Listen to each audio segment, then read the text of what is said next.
No, so I'm really excited that today I get to chat to you again, Dad, and obviously you're co-author of the 6 books of the Dax Hunter Files. We have Scott E. Townsend, so welcome to the both of you today. Good morning or evening in your case. Morning to you too. No, I'm Thank you. really looking forward to obviously unpacking A Creed of Saints today, and uncovering how your talents combined created such a powerful continuation on the Dax Hunter Files series. Now, just as a background, I mean, for those who may have missed the last interview with you, Dad, you gave a great in-depth overview of the Dax Hunter Files, which started out as a political espionage thriller series that follows the high-octane adventures of a protagonist called Dax Hunter. Now, during that, we discussed the characters and their development at length, against the backdrop of your personal journey and how real-world events, orchestrated by nefarious elite groups, obviously inspired the message in the later books. Before we get into A Creed of Saints, I definitely want to give some background on you, Scott. So obviously you provided insights into books 4 and 5, and then co-authored book 6, which is A Creed of Saints. You're a passionate Bible teacher. You're an author. You're the founder of the I Am the Watchman ministry. You're a devoted student of scripture and have a strong focus on eschatology, which is end times prophecies, I'm just getting into this now. And you've dedicated your time, I guess, to helping believers understand current events through a biblical lens. So I'm really looking forward to obviously talking about A Creed of Saints, but I guess more in the broader spiritual sense of things. So just adding on to that, I think, Scott, it would be a nice thing for you to add on for more insight in your involvement in the series. If you can just give us a brief overview or an introduction into who you are and what you do, and then including your background in eschatology and what it means to be a watchman. Sure. Thank you, Paige. So very brief nutshell. I, got saved in 1978 through a Four Spiritual Laws, which is a little booklet, scripture booklet from Campus Crusade for Christ, now known as Cru. And it wasn't until about, I would say, 9 or 10 years ago, Paige, that the Lord really opened my eyes as to what was actually happening in the world. And that was my time to kind of awaken to the idea of all of things, very, very important things that are in the Bible that were not taught from the pulpit. So things like our one-on-one review with Jesus at the Bema seat. I didn't understand the tribulation, didn't understand the millennial reign of Christ, didn't understand our eternal state. And another way of characterizing this is I didn't actually, a believer for 37 years at the time, I did not understand the full trajectory of our redemption. And I'm very embarrassed to say that as a believer. But once that process happened, I started to learn and read and study. And, at this point, I consider myself to be kind of a hybrid watchman for the Lord and also a technical believer that has technical skills. So I'm sought after by various pastors, especially in the United States, about how they see things like AI and how is quantum, and what does that look like for the technology leading up to Revelation 13, which is most people will read Christ is talked about, the false prophet and the mark of the beast is found. And so I look at things like the technical development of the beast system and very, very fascinating stuff. Stuff is moving very, very quickly. So it's that kind of summarizes it. Today, I work mostly on advanced gospel initiatives, and I have various ways of doing that. If people want to follow my development blog, they could do that at iamawatchman.substack.com. And that's where I talk about the technical things that I do. Amazing. I think just having that perspective, it gives us an indication as to why my dad wanted you, to give your insights into the Dax Hunter Files. And I mean, Dad, we spoke about it in the last interview, but obviously the Dax Hunter Files started as espionage political thrillers, but from book 4, A Bastion of Truth onward, the story takes a shift into a deeper spiritual and prophetic territory. Dax finds his faith, and then obviously from that, he becomes more of a target. And he confronts these global elites, forces involved in a new world order, and obviously the manipulation of biblical truth. So just a bit of an insight. I mean, obviously, Scott, I've got 10,000 more questions for you as well, but Dad, how did you and Scott first meet? And then what was happening in the series at that point that made you want to bring Scott's insights into the Dax Hunter Files books? So thanks, Paige. I just finished book 3 in the series, a brood of vipers, and of course, as Scott likes to refer to it, that was Gary the author BC, before Christ. So it was an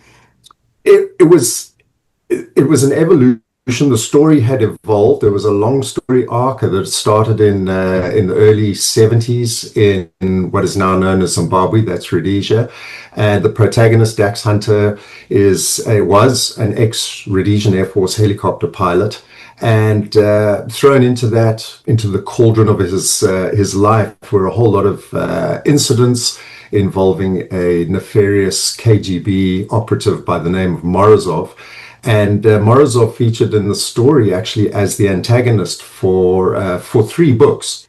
Ultimately, I decided towards the end of book 3, it was time to write him out of the script, as it were. But Dax was going to continue.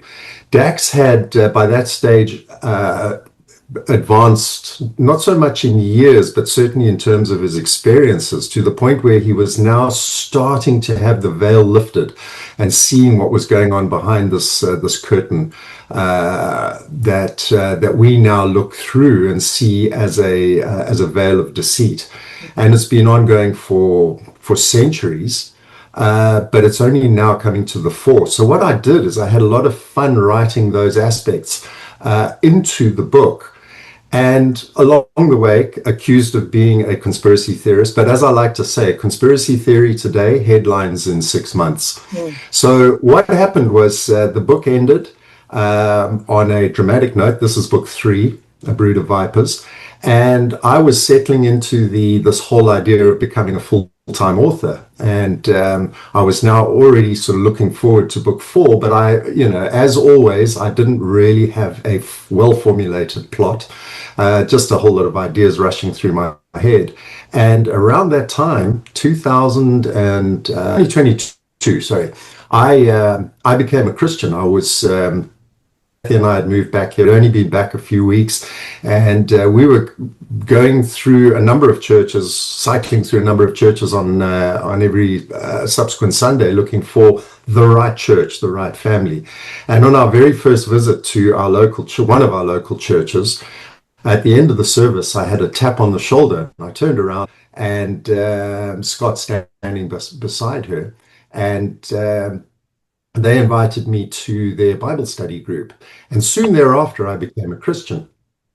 And it was at that time that I realized that there was not so much an opportunity, there's more of a download, as Scott and I like to call it, a download from God to say, your character, Dax Hunter, must also go through this process, and he too must become a Christian, and these must become Christian-themed books. And it was immediately obvious, it was apparent to me that was the way I had to go.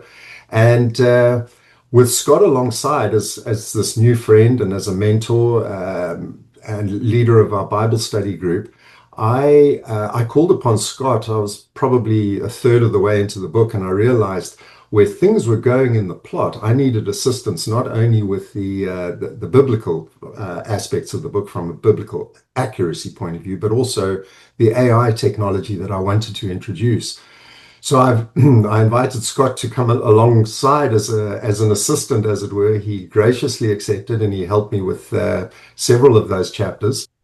It was only natural at the end of book 4 that with the excitement of that story going out and the interest shown in that book, it was only natural that I consider next book in the series, book 5. So of course, with Scott's assistance, we embarked on book 5, and once again he made an enormous contribution.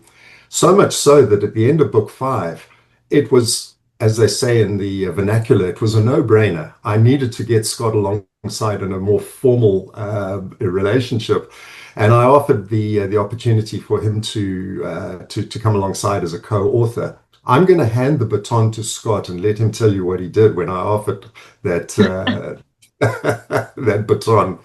So before I tell you what happened at that point, Paige, because you're going to roar with laughter here, but what is amazing about Gary's first trilogy, the first three books of the Dax Hunter Files, is that it was very clear to me that he was already on to a lot of biblical matters already without fully understanding that it was coming from a biblical worldview.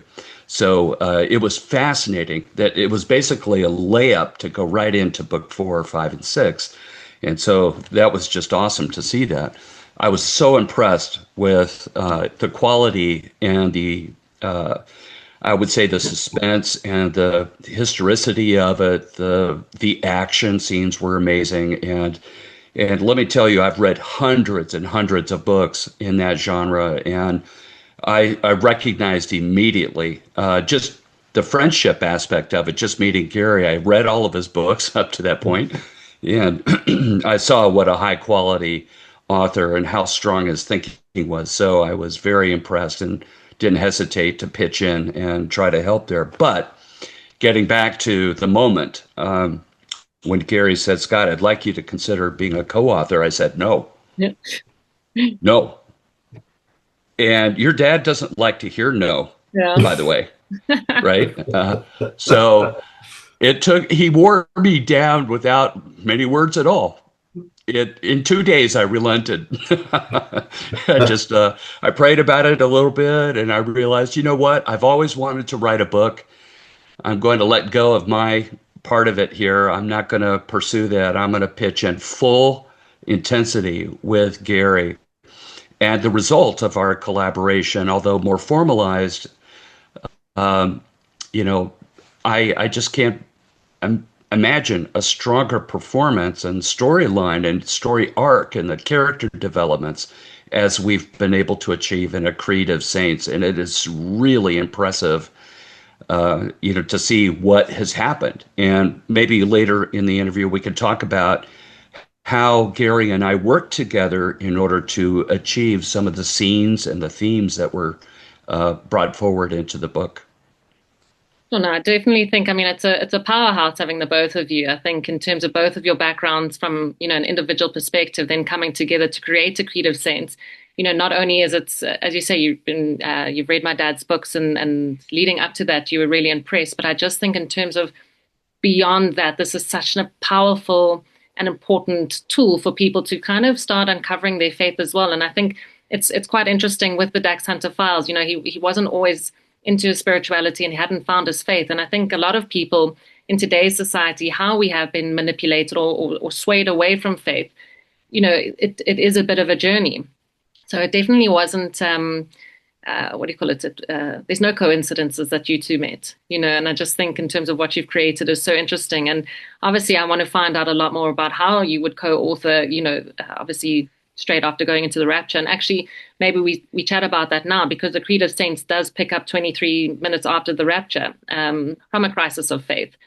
And obviously the book now focuses on the spread of the gospel after the Rapture and deals with also the rise of advanced AI system called the Architect, which obviously in the book it's described as an ASI system built in secret to usher in a new world order. Without any spoilers, what can readers expect from the book? And then after that, I'd love to unpack with how would you even approach writing a high stakes Rapture reality book in itself, So yeah, I just think we can start from there. What are people or viewers or readers in for with the Creed of Saints? I had this idea towards the end of book 4, I had the idea of introducing a powerful computer system. So obviously every book has to have an evil antagonist. And the evil antagonist in book 4 is a character by the name of the Emissary. We never find out his real identity, but he's just the emissary. And that was one of the many gems that Scott contributed. He called me one day and he said, the bad guy, he's just the emissary. That's what we're going to call him.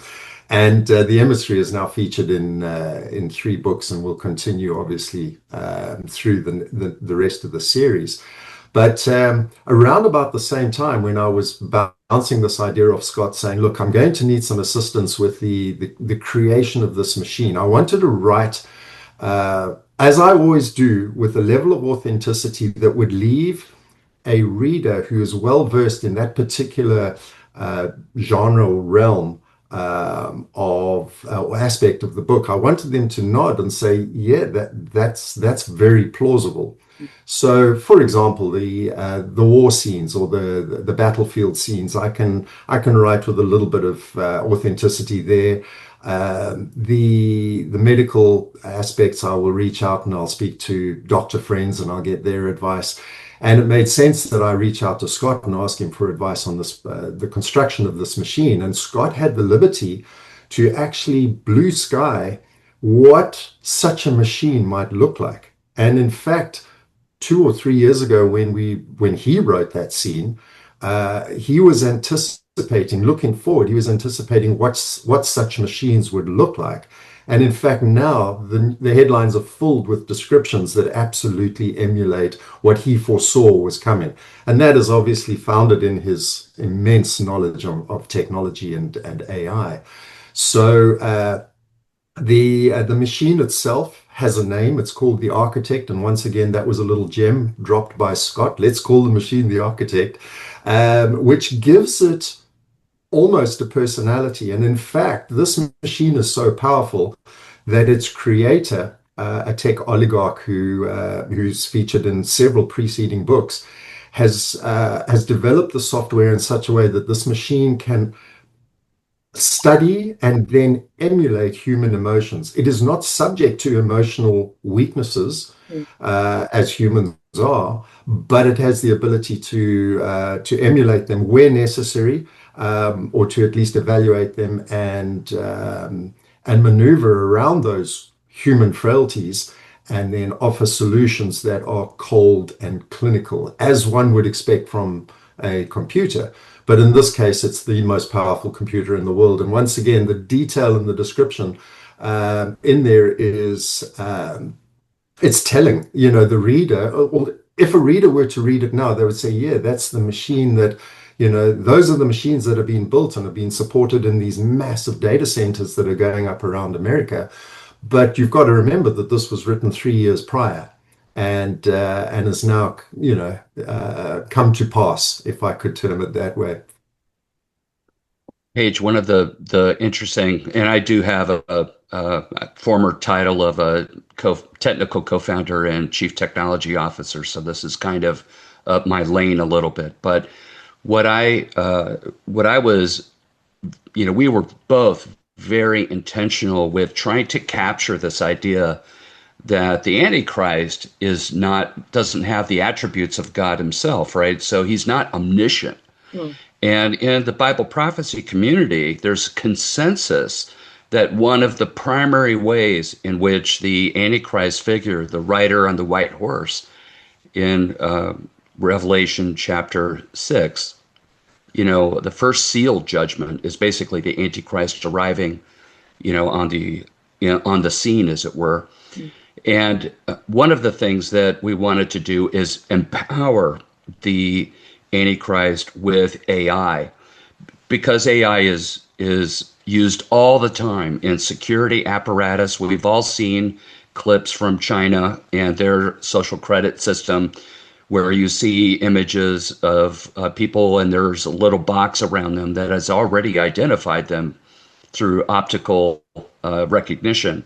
And so all of these systems are going to give the Antichrist a counterfeit omniscience, And we went so far in this process of building the Architect that in a creed of saints, we actually went the next level and created a brain-computer interface specifically to wire the Antichrist brain into the Architect's AI and quantum computer system to give him access to the world's data just by the power of thinking. But I think what we're concerned about, Paige, is what's actually happening in the world. And we talked just a moment ago about the Architect and the rise of artificial, what will eventually be known as artificial superintelligence. And the reason why that's being used is to give basically this counterfeit omniscience to the bad guys, let's say, the evil protagonist. And one of the important things that we tried to instill in this, as Gary and I were collaborating on the idea to create a full-blown character out of an AI was another one of those happy coincidences that Gary and I looked at each other and we're going, oh my goodness, this is so rich. Why don't we just run with it? And we did. And I'll tell you something that's very interesting is that we had to put our mind into the AI and kind of get to think like an AI would think. And I actually do have substantial software development background with AI coding and assistance. So this is not a stretch. I've been programming with AI assistants for 3 years now. So it was very interesting to go into how does an AI talk to others and how do others, talk to the AI. We even came up with a separate way of expressing the font, excuse me, in the book so that the reader would know that this is the AI speaking. Okay. And it was just amazing how we continued to develop scenes together, and our weekly breakfast meeting that we would have, because we would meet, weekly, almost always, and we would divvy up the concepts. We'd talk about the story arc. We had a bunch of Post-it notes. At one point, we even had a roll of brown wrapping paper that was probably 12 feet long, where we would be sticking notes to develop the story arc and to define what we call the teams. The teams represent a group of characters in the story that have a thread, a very special part and role in the scenes and the development of the book itself and the plot line.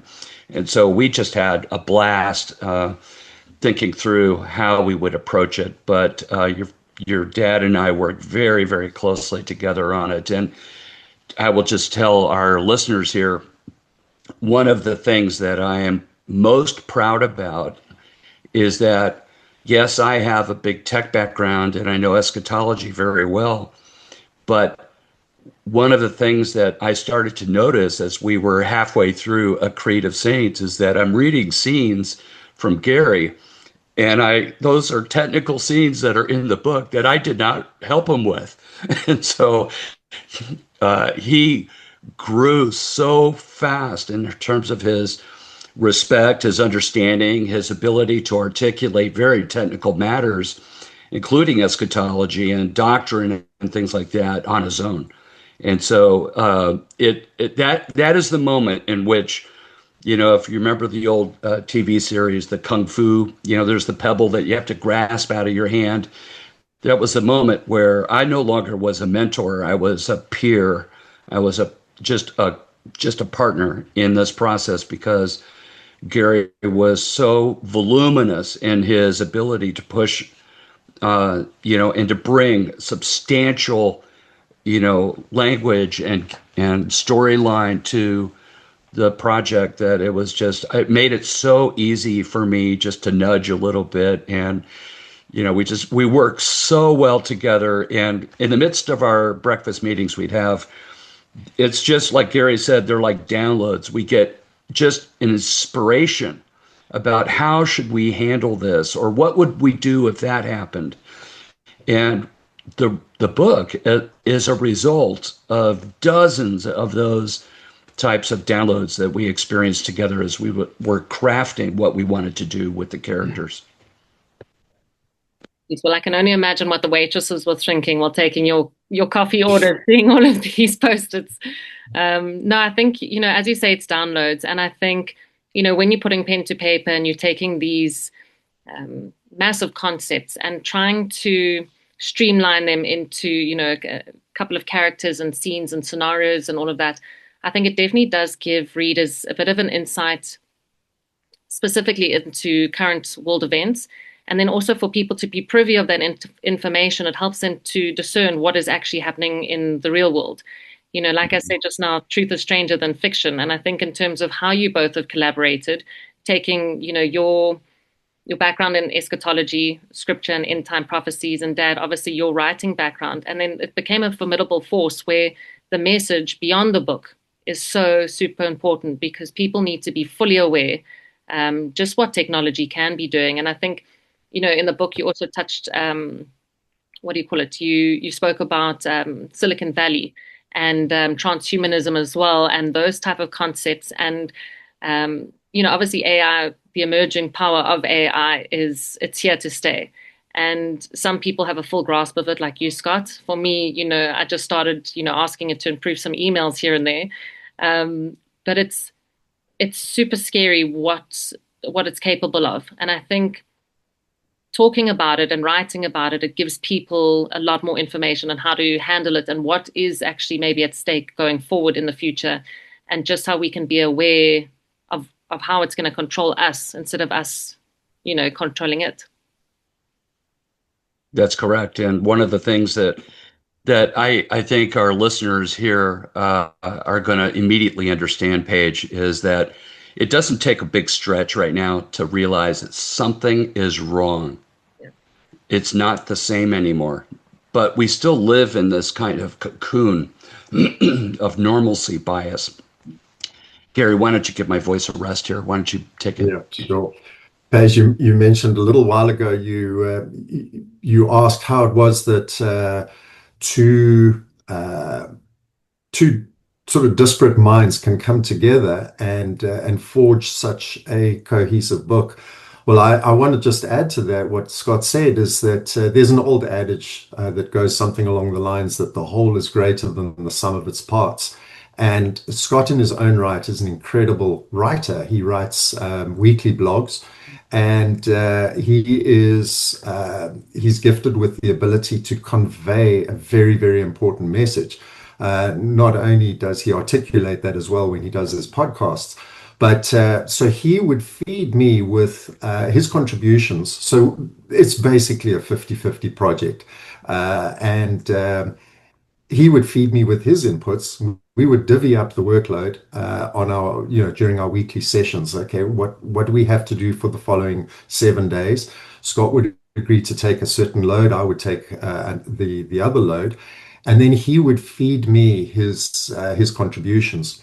And for the sake of continuity, because because this is now an addition to the Dax Hunter files, we agreed right at the beginning that it would require a conversion of Scott's writing style to my writing style for the sake of continuity running right throughout the books.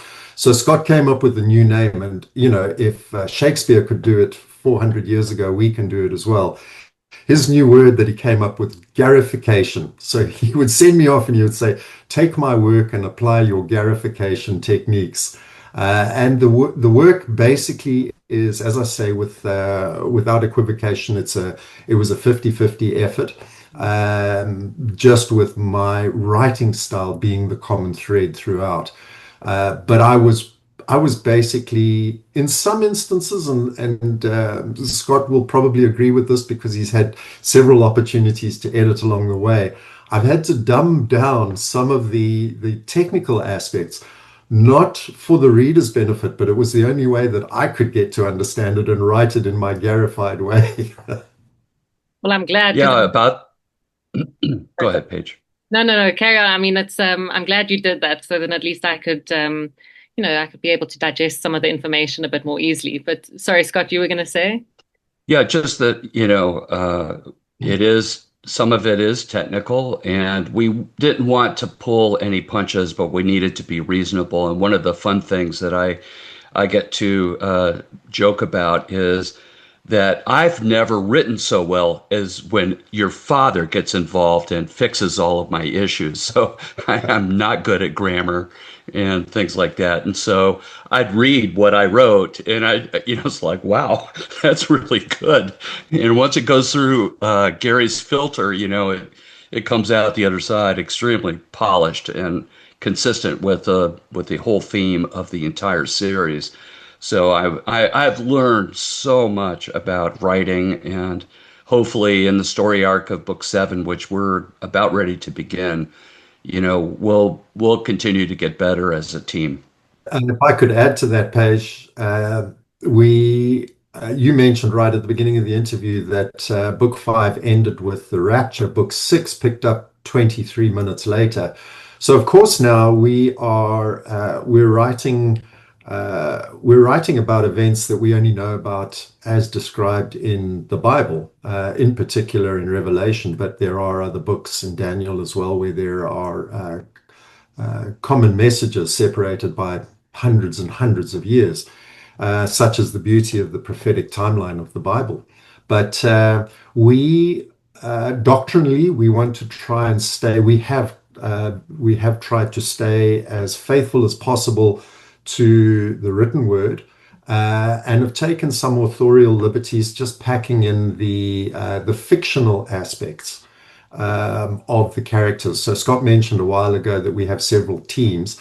We don't necessarily refer to them as teams in the book, but just between us, if he refers to team A or team B or team C, I know exactly who he's talking about, and we apply attributes to those teams. So just for the reader's benefit, so that they're not left dangling, Team A is a group of very, very bright cryptanalysts from Silicon Valley who are brought into the story for the first time. Team B is a pastor who is actually left behind at the time of the rapture. He is one of those left behind individuals who thought he was a Christian, but had not actually connected the dots, if I could put it that way, as colloquial as possible, and came to an immediate understanding. The moment he realized what had happened and that he had been left behind, he dropped to his knees, and he gave his life to the Lord in the fully committed manner in which it is required for our immediate salvation. So he is now a reborn Christian, finding himself in the horrors of the tribulation period. We're not quite yet in the tribulation period in book 6, because there is a period that is known as the gap period, and the Bible scholars basically tend to think that could be anywhere between day 0 and possibly 6 months, maybe less. We've chosen to go with 66 days. So we've used, once again, a little bit of authorial license in determining that period, but it is an indeterminate period. It's not specified in the Bible, but we have chosen 66 days. So he finds himself, everyone in the book or the story is compressed into those 66 days from the start of the rapture, or the happening of the rapture. But that's not what we started with, Paige. Yeah. So what we wanted, since this was book 6, it could have been the end of the second trilogy, right? And when Gary and I began writing, we realized fairly quickly that our original goal of having part 1 of book 6 be the first 42 months of the book of Revelation, and the second part 2 would have been this following through all the way through the 7 years. But as it turns out, the storyline was so rich, and neither of us wanted to spoil or take shortcuts. We wanted to fully commit and fully develop. So we laid our preliminary ideas aside, and as it turns out, we got basically 66 days into this gap period. At the end of book 6, where we end, is the signing of the peace treaty between the Antichrist and the nation of Israel, which, by the way, by definition, is spoken about in the book of Daniel, and that is where book 6 ends, and it's a cliffhanger. So we've had rave reviews on how we have handled the subjects of the end times in unpacking it and making it easy to read and absorb and to imagine through our own eyes. We're helping readers understand what is actually happening in the world to our best understanding. And remember, this is a faction. A lot of what we talk about, Gary's supremely good at faction. And a lot of the things we lift right out of the headlines. It doesn't take a lot of research in order to confirm the things that the readers are seeing in the book. In fact, I have a follower that told me as such. I went to go check. I couldn't believe it. So I went to go do my own research, and sure enough, it's there. And that is the gift of your dad. I mean, it's pretty amazing, actually. I think it's the gift of you both. I think, with having that, you could call it artistic license and mixing it with faction, it does give, a lot more credibility into the story. I mean, no one knows what's going to happen after the rapture, but it gives you a little bit more of insight into what life could be like. And I think just in terms where people are in society, you have believers and non-believers, and there's going to be a great deal of people who are left behind. And I think I mean, obviously you say the Dax Hunter Files is not just purely to a Christian, what do you call it, story. It's also to non-Christians alike. And I think you had posted on Facebook the other day, Dad, that someone had just said this is such an important book for people to also be aware as a tools for people who are left behind, because it gives them a bit of an idea. And maybe it just piques the interest for people to explore their faith a lot further. And as you said, you had this what do you call it, preacher who thought he was a Christian. And I think many people do. I had thought I was a Christian for many, many years until I actually came to being a Christian and realized I actually had, no idea in my past what it was all really about. And I think, like, going back again, just in terms of both of your expertise, both of the way your how you write such a rich story with having the facts as well as using the artistic license and bringing it together, I just think it gives a lot of people food for thought. We have we decided just before we published that ordinarily an author, or authors in this case, might dedicate their book to somebody who's significant in their lives, typically a family member. We chose in this instance to dedicate this book to the tribulation saints as a gift that we will be left behind for their, it goes beyond their edification. It's for their understanding and ultimately their potential salvation if they choose to accept their fate, because in fact we do know what's going to happen in the tribulation. We're told what's going to happen in particularly by John in Revelation, and it's just too.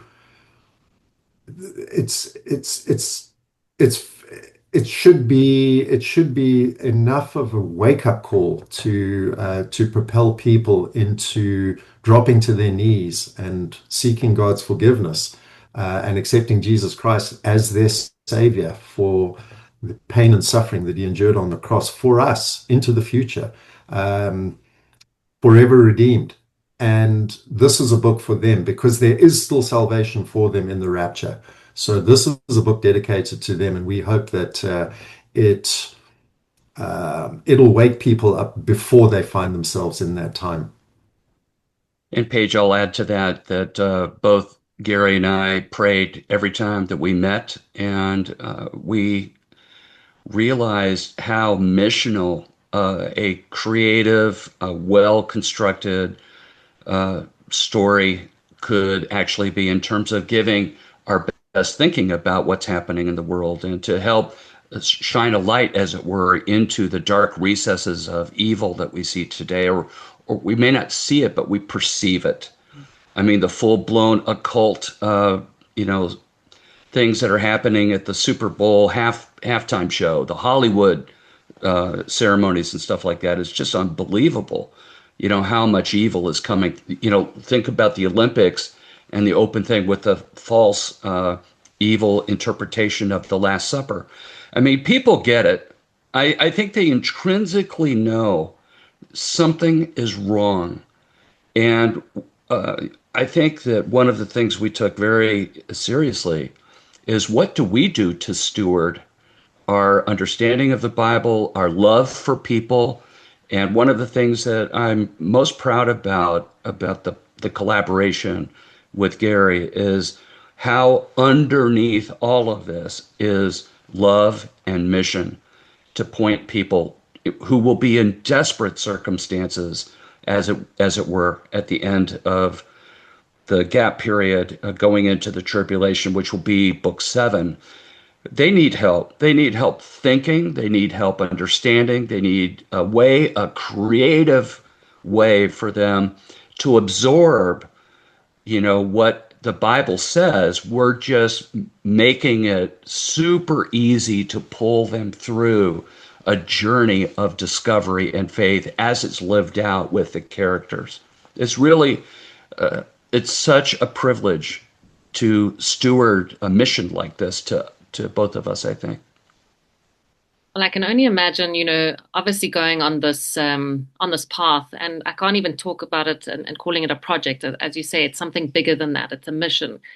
Going through this process, obviously it maybe not changed anything, but ignited certain things in you. I mean, you've got how it changed you personally, maybe your worldview, or how you've noticed how other people have related to it. I think, there's just such a great response. And I guess writing this book, has it changed you in any way, or was it just solidified maybe in terms of what your purpose is?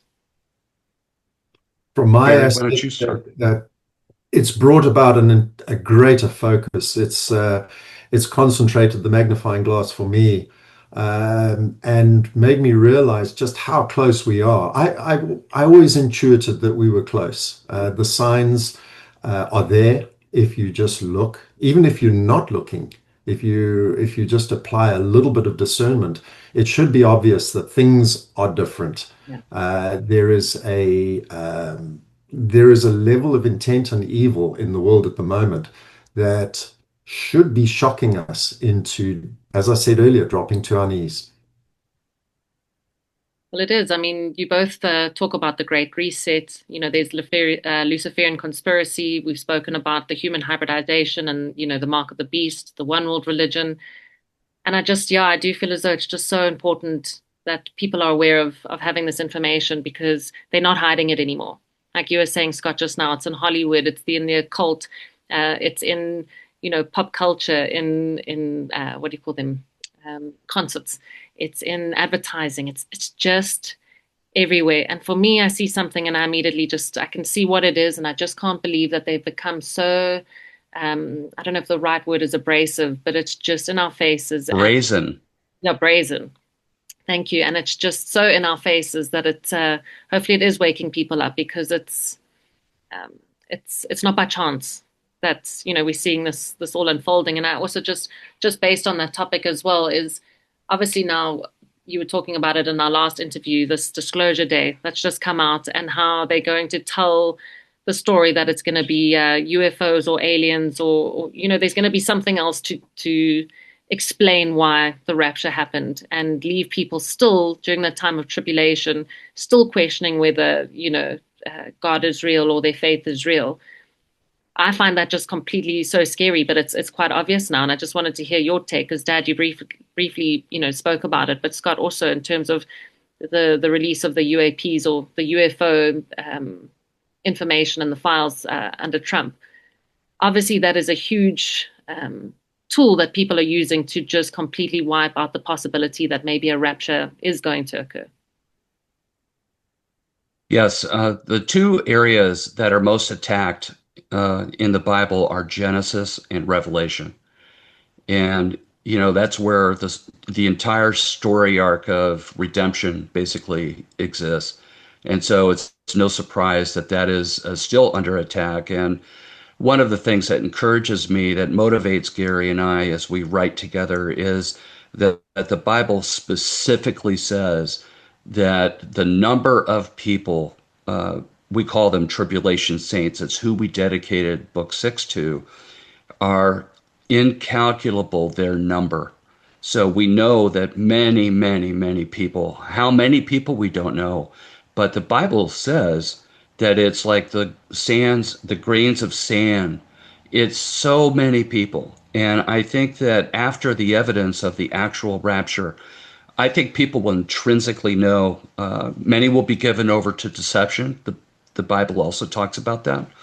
But I think many people will finally understand I missed it, and there's implications to this, and I need to make it right. And one of the storylines that we wanted to do with Pastor Albyn, the leader of Team B, is that he has to go through this. And it was a real interesting journey to get into his mind and help his congregation, those that were also left behind, come to faith. And he did the sermon of his life to call people. And all the church basically came up to the front and prayed to receive Christ at that point. So there is massive opportunity for people to understand and to be redeemed. It's just that they're going to be in the most difficult, most stressful, in fact, the Bible indicates that if Jesus had not come back at the end on the second coming, that no life would exist. That's how bad it's going to be by the end of the bowl judgments that's talked about in Revelation. So it's quite severe, and our goal in writing a Creed of Saints and onward is to help people understand and to point them to what's happening in the world creatively and to help them understand their need for Christ right now. No, it's very, very powerful. And you've answered a couple of questions, in terms of for anyone interested reading in a Creed of Saints and understanding the relevance of the biblical messaging that you've incorporated in the story. I think you have answered it quite nicely. Like, what are your final thoughts for anyone who is going to be reading the series as Christians or non-Christians alike? And Dad, if you want to answer that one. So you touched on UAPs, UFOs a short while ago. Of course, the distinction is that UFOs really gained or came to the forefront soon after the advent of Israel, because that has biblical inference. The end times, we're warned, would happen within the lifetime of the generation that was born with the recreation of Israel. So we know we're close. How coincidental that the rise of UAPs, UFOs, has intensified in that period, and then intensified even more so with the Roswell incident and leading up to today. So we had the stigmatized concept called UFOs, and you were laughed off as a conspiracy theorist if you indulged in any discussion on UFOs. But a few years ago, the powers that be decided to legitimize it by giving it a new name, UAP, unidentified aerial phenomena, which has now been expanded to include anomalous instead of aerial, because these things are seen to be surfacing out of the waters as well. And diving into waters at high speed and what have you, all sorts of technological marvels that just are beyond humans' comprehension. Scott is an expert on that, and I'll defer to him in a moment. But the idea is that Day of Disclosure, which was a documentary that came out late last year, Scott and I chose to set aside a morning to watch that when it was released, purely for not only for our edification, but for research purposes, because there is an element in both Book 5 and Book 6, a strong element, in fact, that touches on this idea, this notion of UAP. And Day of Disclosure, when we had finished watching, Scott just looked at me and he said, "This is part of the wider deception. It has been put forward as a work of authority, and it's been given a huge amount of credibility by some very influential people, but it's all part of the slow deception. There's something called predictive programming, which has been going on for at least 100 years as a psychological tool of the elites. And predictive programming suggests that through the careful manipulation of the facts that we ingest, we can be squeezed into a certain direction of thought. So we initially, I'm talking we generally, humanity, treated the UFO concept with a little bit of disdain, but now suddenly it's getting a degree of legitimacy that we never saw in the preceding 50, 60, 70 years. So what is that about? So having identified it for what it was, Scott and I were already forewarned, I would say, as to what era we were now entering into with this whole UAP deception. Soon thereafter, we heard that Steven Spielberg was going to be releasing his latest movie, which just debuted last week, I believe. And it's another addition to this entire concept of obfuscating the truth. And in fact, there's some rather dastardly manipulations of the plot in that discredits or is trying to discredit Christianity and dismiss it as just the fanciful ravings of a lunatic fringe. It's intentional, and it is sinister, and we have to be careful. We have to armor up against what is actually happening, and it is why this concept of UAP features so prominently in our book, particularly book 6. And I don't want to give away too much of the plot, because it's a fundamental plot key that we use to bring the story to as Scott mentioned earlier, a cliffhanger of note. That's right. It's interesting that Spielberg did not target, his warnings in all of his interviews are about the truth of disclosure actually breaking the Christian faith completely, shattering it. And notice that the attack was only against Christians. Why not Buddhists? Why not Hindus? And so why not Islam? So it's all so obvious, with a little bit of critical thinking and a little bit of separation to think what's really going on here. And when you understand, most people don't read the Bible page. So when you have to understand what's there to be actually to read it for yourself, to understand what the Bible says, and to go through a Bible study to get more information. And what we try to do in A Creed of Saints is to help people, bridge that gap in a very creative and compelling and action-packed way. I've heard people that say, I can't put the book down. And it's so cinematic. One of the things that I think we both kind of took to a new level is how cinematic the visuals are that we try to bring to life in the characters and the scenes that we're writing. And I'm really impressed with the final result. Your dad has added so much, to my understanding of how to do writing like that. And that's why we're really on the brink of beginning book 7 right now, God willing. So we're really looking forward to unpacking the first 42 months of the tribulation period for sure. No, it was quite interesting. A lot of the stuff that I had put out as questions, you both answered them in numerous ways through the discussion. And yeah, like I said earlier, I think I have 10,000 more questions from a biblical side of things in terms of spiritual knowledge. But like you said, this book gives people an opportunity to kind of have a bit of get a feel in terms of what it's all really about. And I think that giving people more not more, but just as you say, an entertaining way to digest, biblical knowledge with obviously the way in which the world is unfolding in front of our eyes. It's always been there. And I just think the biblical messaging is super on point. And I'm really excited for people to, obviously read the Dax Hunter Files from book 1, but super excited about the impact that A Creed of Saints is going to make and has made on people's lives. And I'm looking really forward to obviously the unfolding of book 7 as well.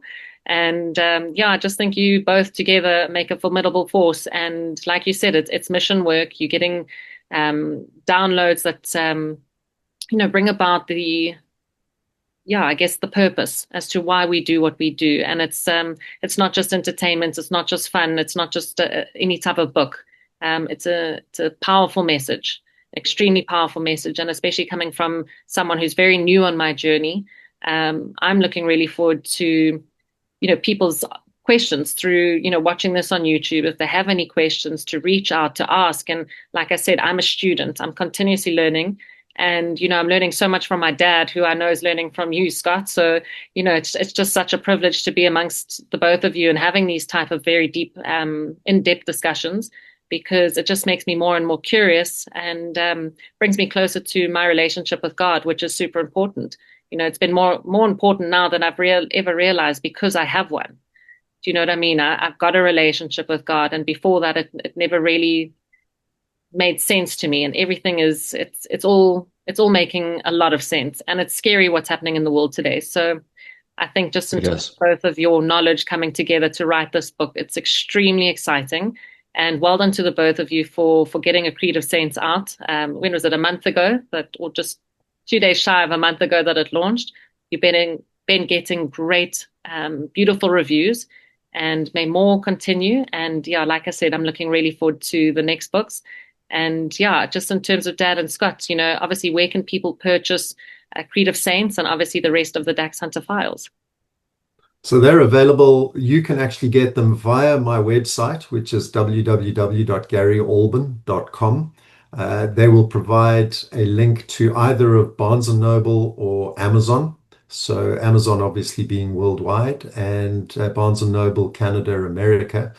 And the book is also available in ebook, paperback, and hardback. And currently working on doing the first audio book. Amazing. With my dear friend Bruce Spargo, and finishing that off and getting the first audio book out there, and then hopefully get books 2 through to 7, or through to 6 at least, put on audio as well as quickly as possible. Amazing. And Scott, you had mentioned your Substack link for I'm a Watchman Ministry. Now, I've obviously gone on and had the privilege of reading some of your articles, and obviously seen some of your interviews on YouTube as well. What is that Substack again? Because I just think it's really important for people to also be, obviously, as they're reading A Creed of Saints, to be able to go and get a lot more insight into biblical knowledge and scripture. Thank you. It's I am a Watchman, all one word, .substack.com. And I take 2 different tracks in my Substack. One is the development blog that I have, in which, incidentally, Paige, I talk about the ongoing development of A Creed of Saints, also known as Book 6. At the time, it was untitled.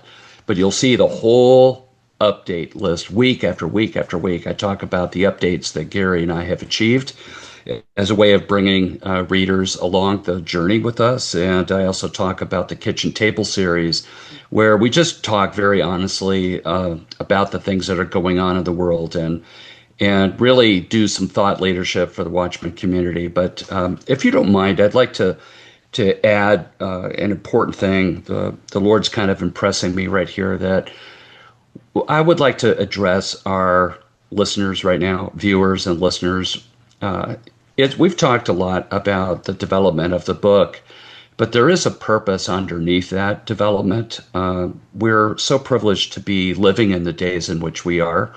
The Bible does speak to a fulfilled Bible prophecy in a way that most people would just be blown away by. Very few people actually understand how accurate and how granular, the prophecies were.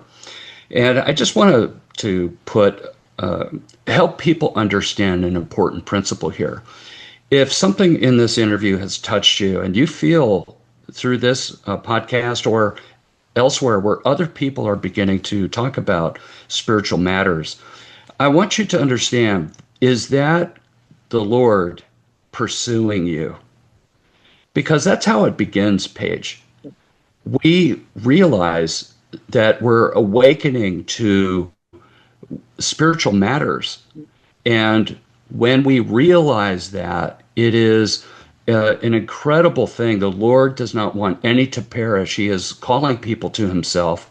The role of the Holy Spirit is to point people to Jesus and for the opportunity of salvation. And it is incredibly important, and this is the purpose of my little statement here, is that if you believe that tug on your heart and your spirit is leading you to do more reading about the Bible, start in the book of John and read that through and then go through the entire New Testament. You'll see a lot of amazing stories there, many of which you'll recognize. These are very, very famous stories, but you'll read it for yourself and understand it and ask God, God, teach me about you. Help me understand this. And I think a lot of people believe that they have to be ready. They have to fix themselves. They have to know everything before they can make that step of faith. But actually, Paige, it's the exact opposite. The Lord wants us to come to himself as we are right now. And we know that's true because it says today is the day of salvation. Today, not when we feel like we're fixed, because we'll never be fixed without his help and without his covering. So it's incredibly important to respect the process of the Lord helping you through this journey to come to himself. And I just want our audience to understand that that is a thing. This is how it works, actually. And if you feel that, please don't disregard it. Don't dismiss it. Actually pursue it. Begin in the book of John. It's just you've definitely touched and pulled my heartstrings. I feel a little bit emotional because of where I'm at in my journey, and I definitely do feel the tug. So to all listeners out there, I really hope that you take what Scott said and truly start accepting yourself as you are. It's such a, as you said, no one will be perfect. It's we're not. We are sinful beings, and I guess that's where the power of Jesus and his salvation comes into play. Is that we are imperfect, but we are so deserving of God's love, and He only wants the best for us. And like I said, I'm going to get emotional. I've got a frog in my throat because of the journey I'm on at the moment. So thank you for that, and I think it's super beautiful for listeners to be left with that, because it's a powerful, powerful journey to be on. And we just want more and more people to be there. That's right. And also, just to conclude my thoughts, and then we'll turn it over to Gary, but I really love your father. He is an incredible man. And what started so innocently with the tap on the shoulder has blossomed over and over again into this amazing friendship. And he is one of the most respected men in my life, and to say that he's affected me, helped me grow, not just as a writer, but just in my thinking. And it's iron sharpens iron, Paige. And whereas I may have started in leading as a mentor because Gary was very new to faith, it wasn't long before he was hatching out of the egg, so to speak, and spreading his wings. And his level of understanding is in some measure, well qualified measure, is actually at least at my level and maybe beyond in some cases. So we do make a formidable team, and we're so looking forward to diving into the continuity of our characters going into this next period of time. So thank you for everyone. I do encourage everyone to go to GaryAlbyn.com and to invest, in one of the books or the whole series, and to begin to uptake, the creative way in which Gary has written a beautiful series. Very kind words. I appreciate that, Scott, and you're loved equally so. This has been a friendship that God knew was going to happen right from the beginning, and it's all just part of His wonderful, glorious plan. Well, it's been wonderful watching as your daughter, Dad. Also, you flourished in the space. So I guess we're all just thankful and grateful for each other, all around. So I think we're always learning. And as you say, iron sharpens iron. And it's just, I guess, to give gratitude for the relationships that we do have in our lives that bring us closer to our faith. So I think thank you so much for both of your time. I'm just really, really excited for what's to come in the future, and looking forward to obviously seeing more of the reviews coming out for A Creed of Saints. Thank you, Paige. We appreciate this. Thank you, Paige. Thank you, Scott. Thanks, Dad. Appreciate it, both of you. Thank you.